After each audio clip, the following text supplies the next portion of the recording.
Jogging కి వేళాయరా, ప్రకృతిలోకి పయనమవ్వరా? పూర్తి వివరాలకు చదవండి రేపటి సాక్షి హైదరాబాద్ ఎడిషన్. తెలంగాణ రాష్ట్రంలో కాంగ్రెస్ ప్రభుత్వం ఏర్పాటై ఏడాది కావస్తున్న సందర్భంగా ప్రజాపాలన, ప్రజా విజయోత్సవాల పేరిట సంబరాలకు శ్రీకారం చుట్టిన విషయం తెలిసిందే. పలు అభివృద్ధి కార్యక్రమాలకు ప్రణాళిక సిద్ధం చేసింది. విజయోత్సవాలు సరే, మరి ఈ ఏడాదిలో సొంత గూటి కోసం కోటి ఆశలతో ఎదురు చూస్తున్న ఎందరూ బడుగులకు ఇళ్లు ఇచ్చారు అనే ప్రశ్నలు వస్తున్నాయి. కాంగ్రెస్ సర్కార్ పేదలకు ఒక్క ఇందిరమ్మ ఇల్లు కూడా ఇవ్వలేకపోయిందనే విమర్శలు వెలువెత్తుతున్నాయి. ఇదిగో అదిగో అంటాం తప్ప పేదలకు గూడు ఎప్పటి వరకు దక్కుతుంది అనేది చెప్పలేకపోతోందన్న ఆగ్రహం కూడా కనిపిస్తోంది. ఎన్నికల మేనిఫెస్టోలో కాంగ్రెస్ ఇచ్చిన 6 ప్రధాన గ్యారంటీల్లో ఒకటైన ఇందిరమ్మ ఇళ్ల పథకం గందరగోళంలో పడింది.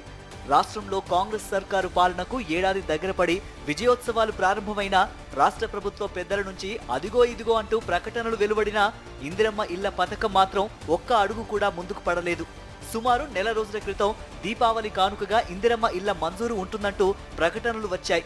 పండుగ దాటి 20 రోజులు గడుస్తున్నా ఎక్కడి గొంగలి అక్కడే ఉంది.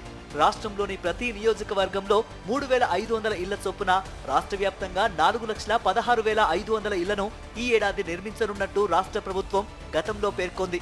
కానీ ప్రస్తుత పరిస్థితి చూస్తూ ఉంటే నిర్మించడం ఏమో గానీ మంజూరైనా చేస్తారా అనే ప్రశ్నలు వస్తున్నాయి. కనీసం దరఖాస్తుల వెరిఫికేషన్ కూడా చేపట్టకపోవడం ఏమిటనే విమర్శలు వినిపిస్తున్నాయి.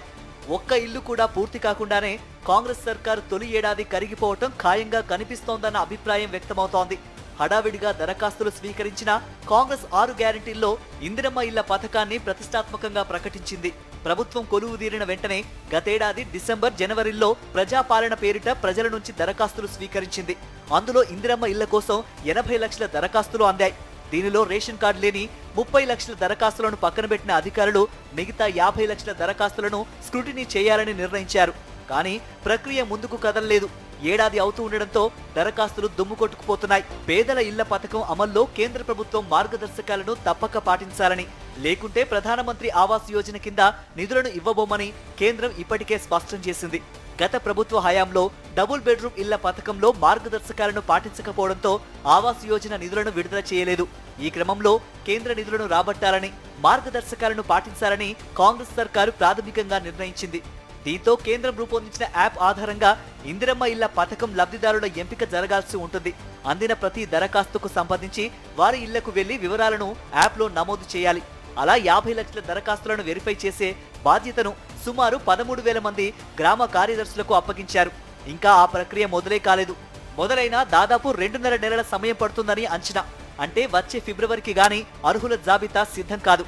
ఇక ఆ జాబితాలో ఏవైనా లోపాలు ఉంటే పరిశీలించి సరిదిద్దాల్సిన బాధ్యత ఇందిరమ్మ కమిటీలకు అప్పగిస్తారని సమాచారం. దానికోసం మరింత సమయం పట్టే అవకాశం ఉంటుంది. చివరిగా గ్రామ సభలు నిర్వహించి లబ్ధిదారుల పేర్లను అధికారికంగా ప్రకటిస్తారు.